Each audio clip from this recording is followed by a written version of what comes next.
This will not be a speech like anyone I have ever given. I will talk to you today about the failure of leadership in global politics and in our globalizing economy.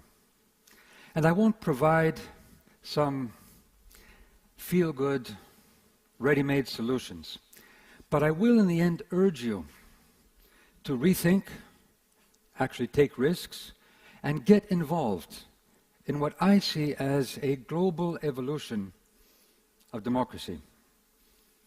Failure of leadership. What is the failure of leadership today? And why is our democracy not working? Well, I believe that the failure of leadership is the fact that we have taken you out of the process. So let me, from my personal experiences, give you an insight so that you can step back and maybe understand why it is so difficult to cope with the challenges of today and why politics is going down a blind alley.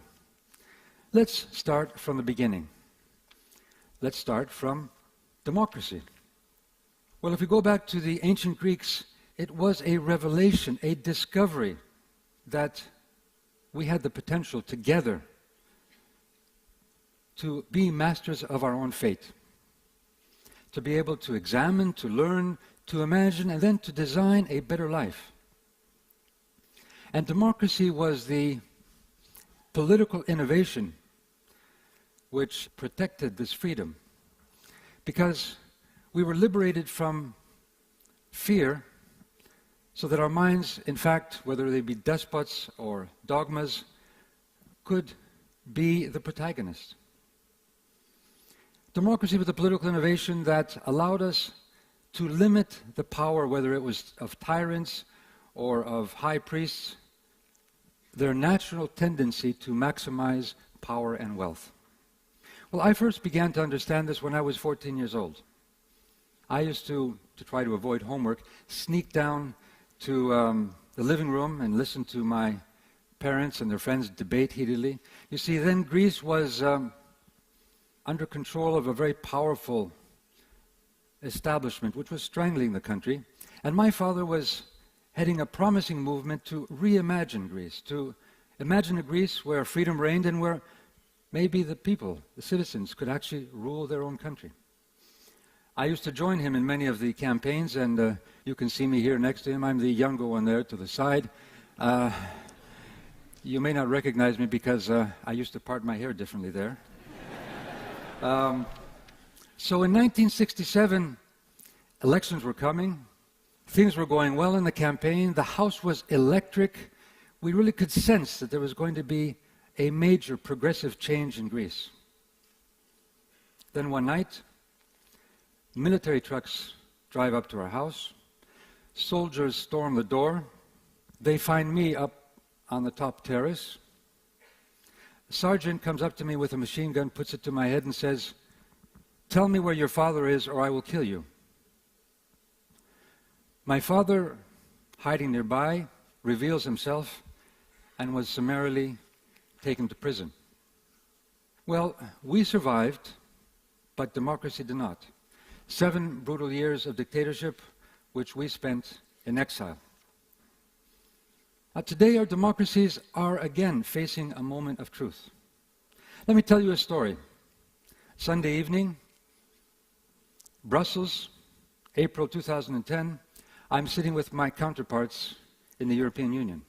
I had just been elected Prime Minister, but I had the unhappy privilege of revealing a truth that our deficit was not 6%, as had been officially reported only a few days earlier before the elections by the previous government, but actually 15.6%.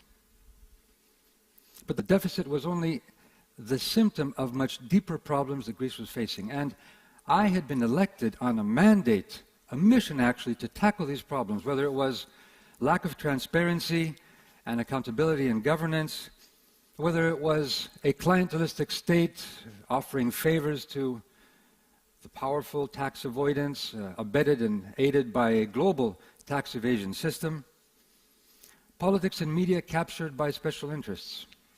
But despite our electoral mandate, the markets mistrusted us. Our borrowing costs were skyrocketing, and we were facing possible default. So I went to Brussels on a mission to make the case for a united European response, one that would calm the markets and give us the time to make the necessary reforms. But time we didn't get. Picture yourselves around the table in Brussels. Negotiations are difficult, the tensions are high, progress is slow, and then 10 minutes to 2, a prime minister shouts out, "We have to finish in 10 minutes." I said, "Why? These are important decisions. Let's deliberate a little bit longer." Another prime minister comes in and says, "No, we have to have an agreement now, because in 10 minutes, the markets are opening up in Japan, and there will be havoc in the global economy." We quickly came to a decision in those 10 minutes. This time it was not the military, but the markets that put a gun to our collective heads. What followed were the most difficult decisions in my life. Painful to me, painful to my countrymen, imposing cuts, austerity, often on those not to blame for the crisis. With these sacrifices, Greece did avoid bankruptcy and the Eurozone avoided a collapse. Greece, yes, triggered the Euro crisis, and some people blame me for pulling the trigger, but I think today that most would agree that Greece was only a symptom of much deeper structural problems in the Eurozone, vulnerabilities in the wider global economic system. Vulnerabilities of our democracies. Our democracies are trapped by systems too big to fail, or more accurately, too big to control. Our democracies are weakened in the global economy with players that can evade laws, evade taxes, evade environmental or labor standards. Our democracies are undermined by the growing inequality and the growing concentration of power and wealth. Lobbies, corruption, the speed of the markets, or simply the fact that we sometimes fear an impending disaster, have constrained our democracies, and they have constrained our capacity to imagine and actually use the potential, your potential, in finding solutions. Greece, you see, was only a preview of what is in store for us all. I, overly optimistic, had hoped that this crisis was an opportunity for Greece, for Europe, for the world, to make radical democratic transformations in our institutions. Instead, I had a very humbling experience. In Brussels, when we tried desperately again and again to find common solutions, I realized that not one of us had ever dealt with a similar crisis. But worse, we were trapped by our collective ignorance. We were led by our fears. And our fears led to a blind faith in the orthodoxy of austerity. Instead of reaching out to the common or the collective wisdom in our societies, investing in it to find more creative solutions, we reverted to political posturing. And then we were surprised when every ad hoc new measure didn't bring an end to the crisis. And of course, that made it very easy to look for a whipping boy for our collective European failure. And of course, that was Greece. Those profligate, idle, ouzos-willing, Zorba-dancing Greeks, they are the problem. Punish them.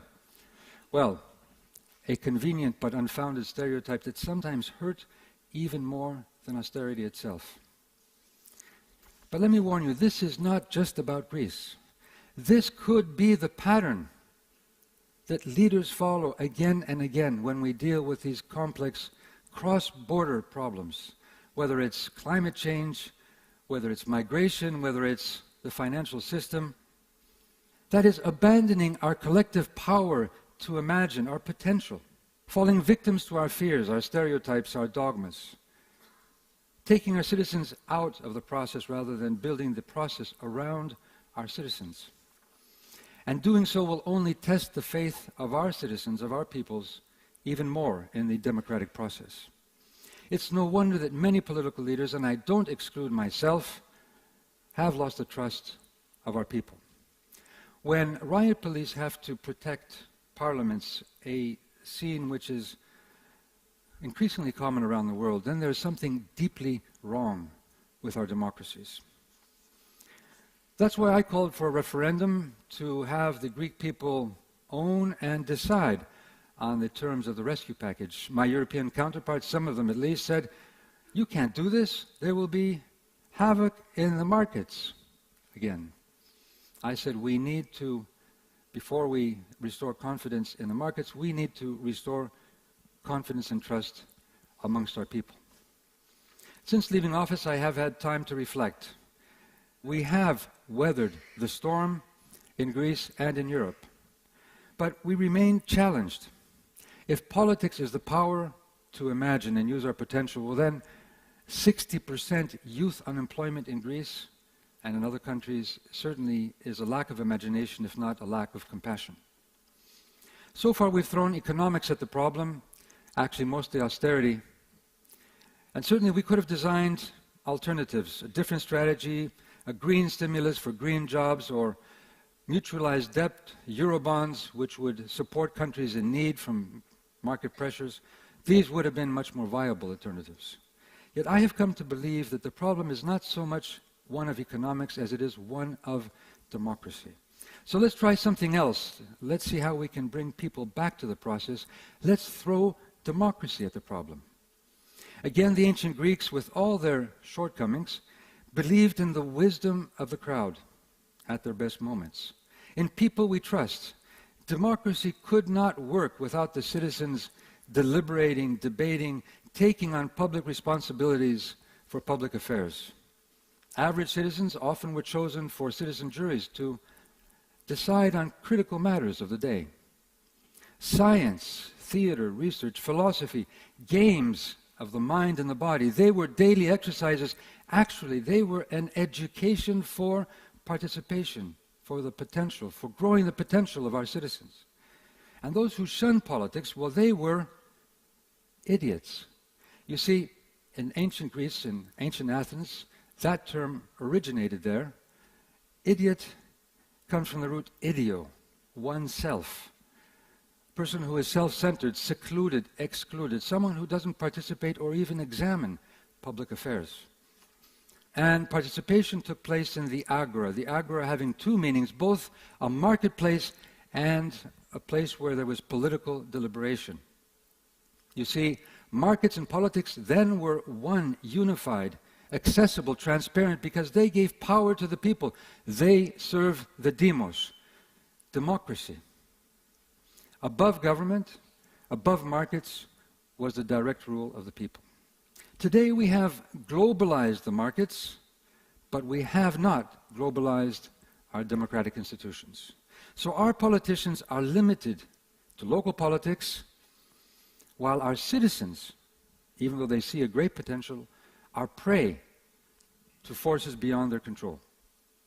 So how then do we reunite the two halves of the agora? How do we democratize globalization? And I'm not talking about the necessary reforms of the United Nations or the G20. I'm talking about how do we secure the space, the demos, the platform of values, so that we can tap into all of your potential. Well, this is exactly where I think Europe fits in.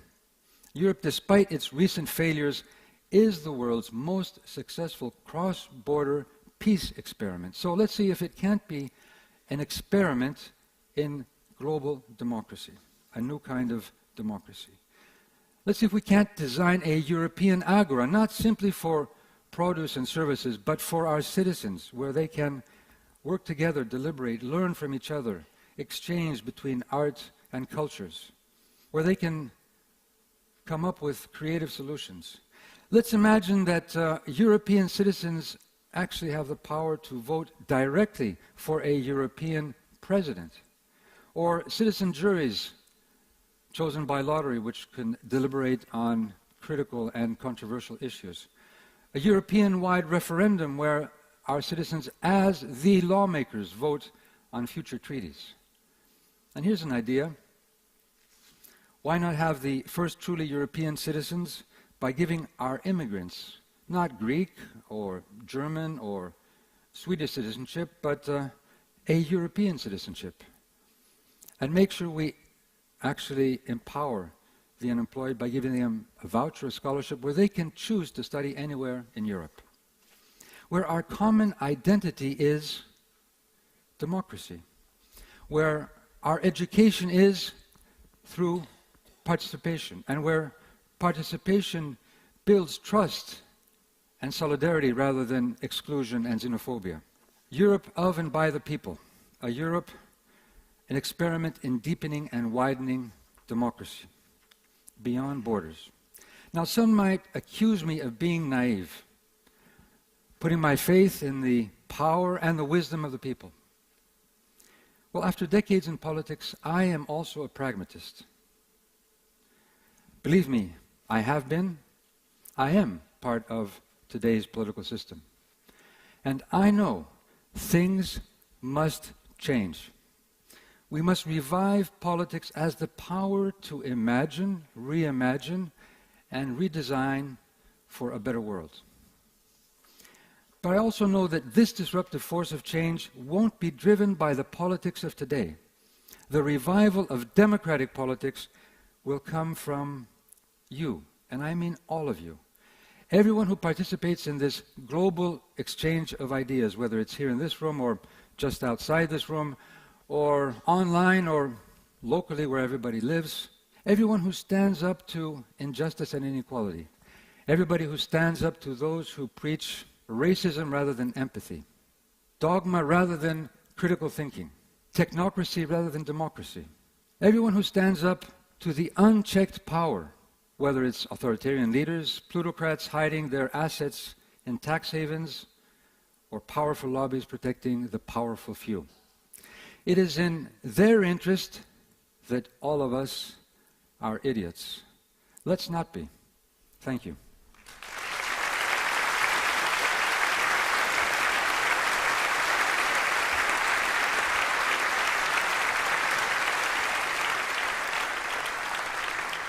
You seem to describe a political leadership that's kind of unprepared and prisoner of the winds of the financial markets. And that scene in Brussels that you described, to me as a citizen, is terrifying. Help us understand how you felt after the decision. It was not a good decision, clearly, but how do you feel after that, not as the Prime Minister, but as George?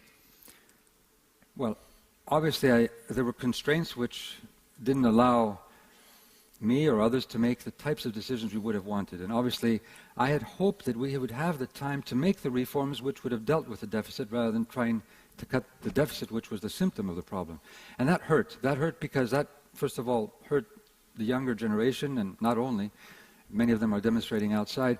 But I think this is one of our problems. When we face these crises, we have kept the huge potential of our society out of this process. And we are closing in on ourselves in politics, and I think we need to change that, to really find new participatory ways, using the great capabilities that now exist, even in technology, but not only in technology, the minds that we have, and I think we can find solutions which are much better, but we have to be open. You seem to suggest that the way forward is more Europe, and that seems not to be an easy discourse right now in most European countries. It's rather the other way, more closed borders and less cooperation, and maybe even stepping out of some of the different parts of the European construction.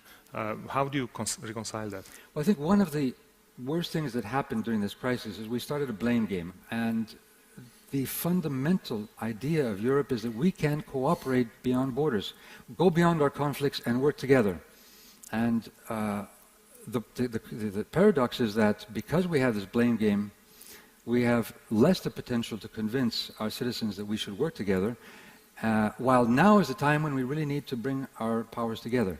Now, more Europe, for me, is not simply giving more power to Brussels. It is actually giving more power to the citizens of Europe. That is, really making Europe a project of the people. So that, I think, would be a way to answer some of the fears that we have in our society. George, thank you for coming to TED. Thank you very much. Thank you. Thank you.